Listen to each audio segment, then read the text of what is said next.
बिस्मिल्लाहिर्रहमानिर्रहीम। अस्सलाम वालेकुम नाज़रीन, मैं हूं आपका होस्ट अहमद फवाद। अहम खबरों के साथ आज की व्लॉग में आपकी खिदमत में हाजिर हुआ हूं।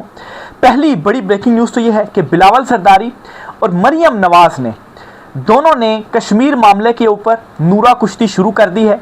और बज़ाहिर ये जो नूरा कुश्ती है ना, ये आज़ाद कश्मीर, रावलाकोट या अब मीरपुर में जो कुछ हो रहा है इससे तवज्जो हटाने की एक नाकाम कोशिश है। ये क्या दोनों नूरा कुश्ती कर रहे हैं, कुछ अहम तरीन तफसीलात आपके साथ में शेयर करूंगा। दूसरी तरफ आपको ये भी बताऊंगा कि रावलाकोट के बाद अब मीरपुर से भी कुछ खौफनाक, तशवीशनाक, अफसोसनाक इतलात सामने आ गई हैं। डेथ्स की जो तस्दीक है ना वो हो गई है। आलमी मीडिया भी इसे रिपोर्ट कर रहा है, लेकिन पाकिस्तानी मीडिया वो इसे रिपोर्ट नहीं कर रहा। इवन के आलमी मीडिया पर वो वीडियो भी दिखाई जा रही है जिसमें ये साफ साफ देखा जा सकता है कि गोलियां चलाई गई हैं और एक पुरअमन सी रैली थी जिस पर गोलियां चलाई गईं। इस पर भी कुछ तफसीलात हैं, वो आपके साथ में शेयर करूंगा। दूसरी तरफ से जो दूसरी तरफ का मौक़िफ़ है वो भी आपके साथ में शेयर करूंगा, साफ़ती ज़िम्मेदारियों को पूरा करते हुए। आगे चलते हुए आपको बताऊंगा कि फ़ौज को क्यों हाई अलर्ट किया गया है। फिर ख्वाजा आसिफ ने कश्मीरियों से मुतल्लिक एक और स्टेटमेंट दे दी है। ज़ाहिर सी बात है, इशारा उनका अवामी एक्शन कमेटी की जानिब था, लेकिन इसमें भी तो कश्मीरी ही है ना। और इस स्टेटमेंट ने आग लगा दी है, क्योंकि इस स्टेटमेंट में वो ये कह रहे हैं कि हम इनसे कोई मुज़ाकरात नहीं करेंगे क्योंकि ये भारत की सफ़ में खड़े हुए हैं। वो ये कहते हैं। इस पर कुछ तफसीलात हैं, वो भी आपके साथ में शेयर करूंगा।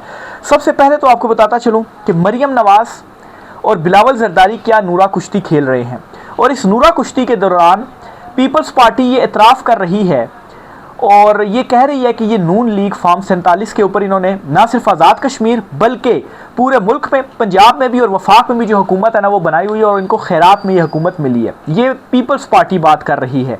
पहले तो बिलावल जरदारी की आपको बताऊँ उन्होंने क्या स्टेटमेंट दिया। वो कहते हैं कि रियासत पाकिस्तान ने फैसला करना है कि हमारे लिए कौमी मफाद अहम है या नून लीग के मफादात को तहफ़्फ़ुज़ देना है।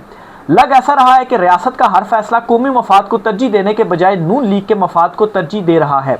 ये कौन कह रहा है? बिलावल जरदारी कह रहा है। अब इस तकरीर का मकसद या इशारा कहाँ पर था? आज़ाद कश्मीर में अभी जो गैर हतमी गैर सरकारी नताइज सामने आए हैं, 9 सीटें नून लीग और 4 सीटें पीपल्स पार्टी ने जीती हैं। अब जी अच्छा, वैसे वो नताइज भी फॉर्म 47 की नताइज है, लेकिन चलें फॉर्म 47 के जो नताइज सामने आए हैं। अब इस तकरीर का मकसद ये है जी कि हमें आज़ाद कश्मीर की जो हुकूमत है ना वो दी जानी चाहिए। नून लीग को आप क्यों दे रहे हैं? इसलिए रियासत के हवाले से ये बात कर रहे हैं बिलावल जरदारी। अब यहाँ पर मरियम नवाज़ ने इनको जवाब दिया और कहा है कि रियासत ने तो नहीं देनी ना आपको सीटें, ये तो अवाम ने देनी है और अवाम कारकर्दगी की बुनियाद पर देती है और मेरी कारकर्दगी है इसलिए उन्होंने मुझे वोट दिए। कारकर्दगी आपकी सिर्फ यही है कि आपने जो पॉलिश है ना वो बहुत ज़बरदस्त अंदाज में की है। ठीक है, अच्छा, बहरहाल ये बिलावल जरदारी कह रहे हैं और ये मरियम नवाज़ की जानिब से उन्हें जो जवाब है ना वो दिया जा रहा है। अब यहाँ पर सवाल ये है कि बिलावल जरदारी तब कहाँ पर थे जब फॉर्म 47 के ऊपर जो 2024 के इंतखाबात थे 8 फरवरी, नून लीग की जो हुकूमत है वो बनवाई गई, कठपुतली हुकूमत पंजाब में भी और वफाक में भी, तब ये कहाँ पर थे? आज ये इतराफ़ कर रहे हैं, बिलावल जरदारी भी इतराफ़ कर रहे हैं और शर्जील मेमन पीपल्स पार्टी के अहम रहनुमा हैं, ये क्या स्टेटमेंट देते हैं? ये कहते हैं कि नून लीग फॉर्म 47 पर बैठी है, इनको इबरतनाक जो शिकस्त है वो वफाक और पंजाब में हुई, लेकिन उसके बावजूद भी ये खैरात के जो इक़्तिदार है उसमें फॉर्म 47 पर बैठे हुए हैं। और आज़ाद कश्मीर इंतखाबात पर भी यही बात करें कि धांधली ज़दा इंतखाबात हैं और नून लीग फॉर्म 47 पर आएंगे। या ये बात बिल्कुल दुरुस्त है, लेकिन पीपल्स पार्टी यहाँ पर ये जो बात कर रही है ना कि धांधली ना होती तो उन्होंने बड़ा जीत जाना था। असल में अवाम ने बाइकआउट किया है। अगर ओरिजिनल नताइज सामने आए ना तो टर्न आउट ना होने के बराबर था। मैं मतलब है कि 10% मैंने लास्ट वीडियो में बताया, उस पर भी कुछ लोगों का ये ख्याल है, उन्होंने कहा है कि 10% भी आप ज़्यादा बता रहे हैं, 10% भी टर्न आउट नहीं था। तो इसका मतलब ये है कि इलेक्शन तो फिर वो एक्सेप्टेबल कैसे हो सकते हैं, क्योंकि इतने कम टर्नआउट के ऊपर तो दोबारा पोलिंग जो है वो होनी चाहिए। तो ये अब पीपल्स पार्टी खुद एतराफ़ कर रही है। मरियम नवाज़ शरीफ ख़ानदान के अगेंस्ट ये सबूत आ चुके हैं और ये पीपल्स पार्टी दे रही है, वो स्टेटमेंट्स दे रही है। पीपल्स पार्टी कौन है? जो कि इस हुकूमत का हिस्सा है। फिर सवाल ये है कि अगर ये सारे मतलब आप कहते हैं ना कि वफाक में इसमें इन्होंने फॉर्म 47 पर हुकूमत बनाई है, तो ये हुकूमत में शामिल कौन है? क्या बिलावल जरदारी या इनकी पीपल्स पार्टी शामिल नहीं है? आसिफ जरदारी सदर कैसे बन गए? इसी नून लीग के वोटों से बने। शहबाज शरीफ वज़ीर-ए-आज़म कैसे बने? इसी पीपल्स पार्टी के वोटों से जो है वो बने हैं। इसमें बल्कि ये बड़ा ज़बरदस्त एक वो जवाब दिया है जो है इमरान रियाज खान साहब। वो ये कहते हैं कि 900 चूहे खाकर बिल्ली हज को चली, बेशर्मी से सदारत, गवर्नर्स और सेनेट के ओहदे लेकर जबर के सहारे आइन का हुलिया बिगाड़ कर अब कौमी मफाद इन्हें याद आ गया है। विचू वज खाई जाओ उत्तू रोला पाई जाओ, यानी कि विचू विचू खाओ लेकिन उत्तू उत्तू जो रोला है ना वो डालो। सदीक जान साहब इस पर लिख रहे हैं कि बिलावल अगर ड्रामा नहीं कर रहा तो अभी नून लीग की वफाकी हुकूमत छोड़ दे, लेकिन बिलावल को शहबाज शरीफ के इक़्तिदार के बिस्तर पर लिटाने वाले फैसला करेंगे कि बिलावल ने कब शहबाज शरीफ के बिस्तर से उतरना और उठना है। जब आपकी औकात एक फ़ैसला लेने की नहीं है तो जज्बाती और इनकलाबी तकारीर करने के ड्रामे मत करें। तो ये सदीक जान इस पर लिखते हैं, बज़ाहिर ये दोनों नूरा कुश्ती कर रहे हैं। नूरा कुश्ती का मकसद क्या है कि कश्मीर में जो इस वक्त असल सूरत हाल है, अवाम ने इलेक्शन को तो मुस्तरद किया, बाइकआउट किया और बिल्कुल उसे वैल्यू नहीं किया, उससे डिसकनेक्ट रहे अवाम। लेकिन दूसरी तरफ जो अवामी एक्शन कमेटी जिसे कालादम करार दिया गया, जो फायरिंग हुई है, एक तो मीडिया उस पर कवरेज नहीं कर रहा, ठीक है, दूसरे नंबर पर ज़ाहिर सी बात है मीडिया इनकी कवरेज कर रहा है, तो इस तरफ से कोशिश हटाने की बज़ाहिर ये एक मंसूबा है। बहरहाल इनकी जो नूरा कुश्ती है उसके बावजूद ये एक नाकाम नूरा कुश्ती, क्योंकि तवज्जो हटा नहीं पा रहे। रावला कोट के बाद अब मीरपुर से भी कुछ इसी किस्म की इतलात आ रही हैं कि कुछ अफराद जहाँ हो गए हैं। बहरहाल मीरपुर के वाले से तो कन्फर्म नहीं अभी आ रहा, लेकिन रावला कोट पर क्योंकि एक तो जो सिक्योरिटी फोर्सेस या इदारों की तरफ से या वहाँ पर जो पुलिस हुकाम वगैरह उनका जो मौक़िफ़ था और दूसरी तरफ जो अवामी एक्शन कमेटी वाले हैं उनका मौक़िफ़ था, तो ज़ाहिर सी बात है दोनों का अपोजिट था। अवामी एक्शन कमेटी वाले तो क्लेम कर रहे हैं, उन्होंने तो फहरिस्त दे दी ना, इससे ज़्यादा वो और क्या करें, फहरिस्त मुकम्मल डिटेल्स दे दी कि ये जो लोग हैं ना ये जबाहक हो गए हैं। लेकिन दूसरी तो पुलिस हुकाम तो कहते हैं जी कि नहीं हम कोई तस्दीक नहीं कर सकते। बहरहाल फिर तस्दीक कैसे होगी, किसके मौक़िफ़ को दुरुस्त माना जाए। आलमी मीडिया की रिपोर्टिंग आपके सामने मैं रखता हूँ, और ये किसी आम टीवी की नहीं, अल जज़ीरा की रिपोर्टिंग आपके सामने रखता हूँ। अल जज़ीरा क्या रिपोर्ट कर रहा है? अल जज़ीरा ये रिपोर्ट कर रहा है कि 20 अफराद जबाहक हुए हैं। अब ज़रा अवामी एक्शन कमेटी अगर ज़्यादा भी बता रहे हैं कि यार ये 20 नहीं 70 हैं, या वो नहीं बता रहे, अब सारी चीज़ों को छोड़ दें। आलमी मीडिया में जो चीज़ें रिपोर्ट हो रही हैं 20 कोई कम लोग नहीं होते हैं, 20 लोग, और फिर वीडियो भी चला रहा है माफ़ कीजिएगा, वीडियो भी चलाई जा रही है अल जज़ीरा टीवी की जानिब से। वीडियो में ये दिखाया गया है और कि चंद अफराद जो कि कश्मीर के जो झंडे हैं ना वो लहराकर गुज़र रहे हैं, और सामने से जी कोई एक डाला सा खड़ा हुआ है, और कुछ वहाँ पर अफराद हैं जिन्होंने ज़ाहिर सी बात उनको चेहरे वगैरह या वो पहचान तो नहीं गए, लेकिन हाथ में बंदूकें पकड़ी हुई हैं, और जो फायरिंग है ना वो हुई है एकदम से, जिसके नतीजे में वहाँ पर फिर हमने देखा भी कि एक भगदड़ जो है वो मची। बहुत सारे लोग वहाँ पर ज़ाहिर सी बात है बुलेट्स वगैरह लगी तो वहीं पर गिर गए, और मोटरसाइकिलें वगैरह जो हैं वो भी गिरी हुई हैं, गाड़ियाँ वगैरह जो हैं वो भी खड़ी हुई हैं। तो ये उन्होंने मनाजिर दिखा दिए हैं फायरिंग के। अब इससे बड़ा और जो सबूत है वो क्या है कि अल जज़ीरा टीवी वो वीडियो भी दिखा रहा है और इसके साथ वो ये रिपोर्ट कर रहा है कि 20 लोग जबाहक हुए हैं। तो अब इसलिए पुलिस हुकाम जो कुछ कह रहे हैं या अवामी एक्शन कमेटी, आपको कंफ्यूज होने की ज़रूरत नहीं है, या ऑन ग्राउंड पर क्या सिचुएशन, ऐसी बात है वहाँ से जो कुछ लोग बता रहे हैं, जो सोशल मीडिया पर फुटेजेस आ रही हैं, लेकिन ये अब कंफर्म है कि इतने लोग जबाहक हुए हैं। दूसरी तरफ जो पुलिस हुकाम है जी उनकी तरफ से भी मौक़िफ़ सामने आया, वो कहते हैं जी पहले उनकी तरफ से फायरिंग हुई, बल्कि राठौड़ साहब जो है AJK के वज़ीर-ए-आज़म वो एक वीडियो पोस्ट करते हैं, जिस वीडियो में वो ये दिखा रहे हैं, टॉप एंगल दिखा रहे हैं कि ये देखें कि एक छत के ऊपर ये कुछ सिविलियन अफराद हैं वो हैं, और ये कोई फायरिंग कर रहे हैं, और ये बताया जा रहा है कि वो अवामी एक्शन कमेटी से हैं एसोसिएट, और वो ये उन्होंने पहले फायरिंग की और फिर हमने की। बहरहाल फायरिंग किसने की ये अभी कंफर्म तो नहीं है, लेकिन पुलिस की तरफ से या जो सिविलियन वहाँ पर अफराद हैं, जो भी वहाँ पर अफराद जबाहक हुए, ये नहीं होना चाहिए था, दोनों पाकिस्तानी हैं। इसलिए मैंने इसको अफसोसनाक भी कहा, तशवीशनाक भी कहा, और मैं ये कह रहा हूँ कि खौफनाक सूरत हाल इस वक्त बन गई है आज़ाद कश्मीर में। इस इसको जो है वो जल्द मामलात को पुरअमन तरीके से हल करना होगा। फिर मीरपुर के हवाले से भी इतलात आ रही हैं, क्योंकि अब ज़ाहिर सी बात है इंटरनेट वगैरह वहाँ पर बंद कर दिया गया है, तो उस तरह से तेज़ी से मालूमात नहीं आ रही। लेकिन इतना बताया जा रहा है कि मीरपुर में भी इसी किस्म का जो वाक़या है वो हुआ है, उसमें आ जाएंगी इतलात। अगर इंटरनेट बंद भी कर दिया गया, स्लो भी कर दिया गया, कितनी देर रोक पाएंगे आप? आज नहीं तो कल जो डिटेल्स हैं कंफर्म वो सामने आ जाएंगी, फुटेजेस भी सामने आ जाएंगी।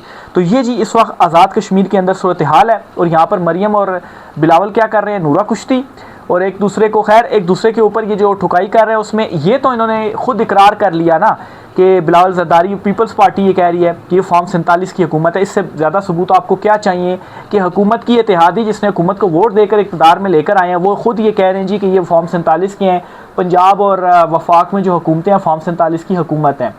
राजा परवेज़ अशरफ की भी एक स्टेटमेंट बताता हूँ। वो कहते हैं कि प्रेस कॉन्फ्रेंस जो है वो उन्होंने की, वो ये कहते हैं कि अवाम गोलियों से छलनी हो रही है, लेकिन यहाँ सिस्टम बचाने की फ़िक्र सता रही है, वरना किसी के हाथ कुछ नहीं आएगा। सिस्टम हार गया तो किसी के हाथ में कुछ नहीं आएगा। राजा परवेज़ अशरफ तो ये जी साबिक़ वज़ीर-ए-आज़म भी रहे हैं, और ये इनकी जानिब से, ये मलिहा हाशमी उनकी जानिब से लिखा गया है। अच्छा, इसमें आगे इन्होंने ये नहीं लिखा कि राजा परवेज़ अशरफ ने क्या एग्जैक्ट स्टेटमेंट दिया, पर इतनी स्टेटमेंट ज़रूर दी है कि सिस्टम हार गया तो किसी के हाथ में कुछ नहीं आएगा। भाई सिस्टम का हारना छोड़ें, ये सिस्टम गिर चुका हुआ है, ये सिस्टम गिर चुका है। आप इमेजिन करें कि जब अवाम डिसएसोसिएट हो जाए इंतखाबात से, इतनी बड़ी एक्टिविटी आज़ाद कश्मीर में, इंतखाबात हो रहे हैं और अवाम निकल ही नहीं रहा, 10% भी ये बताया जा रहा है कि टर्न आउट नहीं था। तो आप इमेजिन करें कि जब पाकिस्तान में ऐसे इलेक्शंस होंगे, 8 फरवरी को जो कुछ हुआ, इसके बाद अगर इमरान खान साहब इलेक्शन में नहीं आते, इलेक्शन होते हैं, पीटीआई नहीं होती, तो अवाम निकलेगी, वो नहीं निकलेगी। और आलमी मुबसरीन जो होते हैं ना, आलमी नुमाइंदे जो होते हैं, वो ये सारा मोनीटर कर रहे होते हैं, वो रिपोर्ट्स देते हैं। तो दबाव बढ़ता जा रहा है, और बज़ाहिर तो आप ये देख रहे होंगे कि ताकत के बुनियाद पर जो ताकतवर है ना, वो कंट्रोल कर रहे हैं हर चीज़ को। लेकिन ये सिर्फ नज़र इस तरह से आ रहा है। मैं ये समझता हूँ, जो या जहाँ से मैं ये देख रहा हूँ कि जितना ये चीज़ों को कंट्रोल करते जा रहे हैं ना, उतना ये ख़ुद कमज़ोर होते जा रहे हैं। रेत है ना, आप मुट्ठी में पकड़ते हैं, उसको जितना ज़ोर से दबाते हैं ना, उतनी रेत तेज़ी से आपके हाथ से निकलती है। तो यही सूरत हाल इस वक्त इनकी हो चुकी हुई है। ये सिस्टम अब इस तरह से नहीं चल सकता है। जुल्म का निज़ाम चल सकता है, जुल्म का निज़ाम नहीं चल सकता, कुफर का निज़ाम चल सकता है, लेकिन जुल्म का निज़ाम नहीं चल सकता। ये थोड़ा वो में हो गया। तो ये इस वक्त जी आज़ाद कश्मीर के अंदर सूरत हाल है। फिर इसके साथ ही जी ये भी डिटेल सामने आ रही हैं कि फ़ौज को अलर्ट किया गया है कि वो हाई अलर्ट रहें, क्योंकि ज़ाहिर सी बात है जो आज़ाद कश्मीर की सिचुएशन है, अगर मज़ीद इस तरह से वो ख़राब होती है तो फिर सिचुएशन को काबू में भी करना है। बहरहाल अवामी एक्शन कमेटी, ये लोग पीछे नहीं हो रहे। जो कुछ हुआ, इवन के 26 नवंबर मुरीद के या बाकी पहले जो वाक़यात हुए, सानेहात हुए, आज़ाद कश्मीर में लोग पीछे नहीं हो रहे, वो खड़े हुए हैं, वो एहतजाज कर रहे हैं। और आपको एक और ख़बर भी देता चलूँ कि ये तो सिर्फ पहले मरहले में आज़ाद कश्मीर में इंतखाबात हुए ना, अभी आगे भी मरहले में इंतखाबात होने हैं। तो ये उन इलाकों में इंतखाबात हुए जहाँ पर ये एहतजाज नहीं था, और अब उन इलाकों में इंतखाबात होने हैं जहाँ पर ये लोग बैठे हुए हैं, एहतजाज कर रहे हैं। तो अब तो मतलब है कि अब छोड़ दें कि जो इंतखाबात है या जो पोलिंग है ना, वो हो पाएगी। एक तो एहतजाज चल रहा है, और दूसरी तरफ ख्वाजा आसिफ साहब देखें किस ढिठाई से क्या बात कर रहे हैं। उनकी भी स्टेटमेंट में आपको बताता हूँ एक मरतबा फिर से कश्मीरियों के हवाले से उन्होंने क्या कहा है। वो ये कहते हैं कि ये पाकिस्तान के दुश्मन हैं, भारत की सफ़ में देखता हूँ कोई मुज़ाकरात नहीं होंगे। वो कहते हैं जी इनके साथ कोई मुज़ाकरात नहीं होंगे, ये ख्वाजा आसिफ कहते हैं। लेकिन इसके साथ वो ये बात करते हैं, इनको भारत की सफ़ में देखता हूँ और ये पाकिस्तान के दुश्मन हैं। ज़ाहिर सी बात है जो इशारा था वो अवामी एक्शन कमेटी की तरफ था। और फिर इसके साथ ही राना सनाउल्लाह की भी स्टेटमेंट बताता हूँ। वो कहते हैं कि कालादम कश्मीर एक्शन कमेटी के लोग फजूल में ज़िद में बैठे हैं और दुश्मन को फ़ायदा पहुँचा रहे हैं। अब ये दोनों मौक़िफ़ क्या बताते हैं? ये दोनों मौक़िफ़ या ये जो स्टेटमेंट्स है राना सनाउल्लाह और ख्वाजा आसिफ, ये दोनों स्टेटमेंट्स ये बताती हैं इनका कोई इरादा नहीं है कि ये उनसे मुज़ाकरात करके या उनके कोई मुतालबा मान कर मामलात को हल करने की जो कोशिश तक भी है वो कर रहे हैं। और इस पर बहुत जब ये एहतजाज शुरू हुआ था ना अवामी एक्शन कमेटी का, तो उस वक्त मुनीर फ़ारूक का एक क्लिप भी सामने आया था जिसमें वो ये कह रहे थे कि कोई इनके साथ, इनकी जो लीडरशिप है उनके साथ तो पक्का कोई मुज़ाकरात नहीं होंगे, वो तो जेलों में जाएंगे, उनको सज़ाएँ होंगी। और दूसरा जो ये मुतालबा कर रहे हैं ना कि 12 सीटें कम कर दी जाए, तो ऐसा भी नहीं होगा। यानी कि उस टाइम पर ही ये फैसला कर दिया था। और आगे ख्वाजा आसिफ और राना सनाउल्लाह की इंडोर्समेंट, इनकी स्टेटमेंट्स ये बताती हैं कि ये डिसाइड कर लिया गया कि इनके कोई मुतालबात नहीं मानेंगे और ताकत के ज़ोर पर ही हमने इनको जो है वो पीछे करना है। लेकिन हर चीज़ में आप ताकत का जो इस्तेमाल है ना, उसमें आपको कामयाबी नहीं मिल सकती। पहले भी आपने किया, उसमें भी कामयाबी नहीं मिली।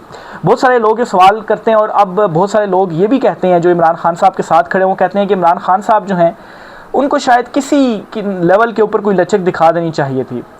अब आप देखें कि इमरान खान साहब जो अपने नज़रिए और असूल के ऊपर डट कर खड़े हुए हैं ना, जो वो बातें कहते थे, आप देखें क्या सिस्टम चल रहा है, क्या महंगाई बेरोज़गारी अरूज पर नहीं है, माशी सूरत हाल आपकी कहाँ पर है, सियासी इस्तेकाम है नहीं है, आज़ाद कश्मीर की सूरत हाल आपके सामने है, KP की सूरत हाल आपके सामने है, बलूचिस्तान की सूरत हाल आपके सामने है।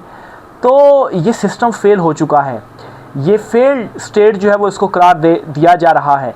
तो ये चीज़ें ऐसे नहीं आगे चल सकेंगी। इमरान खान साहब जो हैं अगर लचक दिखा देते तो फिर जो एक उम्मीद थी आज़ाद कश्मीर में भी इमरान खान साहब के हवाले से कहा जा रहा है कि ये जो नवाज़ शरीफ है ना, ये इसको नहीं वो कर रहे। इमरान खान जो है वो अब मान रहे हैं कि वाकई इमरान खान जो है वो ठीक कहता था, क्योंकि देखें पहले 26 नवंबर, फिर उसके बाद वलीद के में, और अब कश्मीर वाले जो मामलात हैं, और ये अगर ज़ाहिर बात है रुक तो नहीं रहे ना। वो एक मिसाल दी जाती है ना कि एक मरतबा मुंह को खून लग जाए ना, तो फिर आप जो है वो पीछे फिर नहीं होते, फिर आप आगे आगे जाते हैं और मज़ीद दलेरी के साथ जो काम है ना वो करते हैं। इसके साथ ही मैं देखता चलूँ, एक दो चीज़ें आपके साथ और भी शेयर करता चलूँ। पाकिस्तान तहरीक इंसाफ सुहेल आफरीदी ने एक मरतबा फिर से ऐलान कर दिया है, और उन्होंने जी डू एंड डाई का जो ऐलान है वो कर दिया है, यानी कि कुर्सी जाती है, हुकूमत जाती है। 5 अगस्त को जलसा होगा और लॉन्ग मार्च की तो जो तारीख है ना वो सुहेल आफरीदी देने जा रहे हैं। अलीमा खान साहबा ने ऑलरेडी कह दिया है कि डयाला जेल का वो रुख करेंगी। तो ये इस वक्त ओवरऑल सारी सूरत हाल है। PTI जो है वो भी ये बात कर रही है। अच्छा, इसके अलावा तो ये जी आज कुछ आम तफसीलात थी।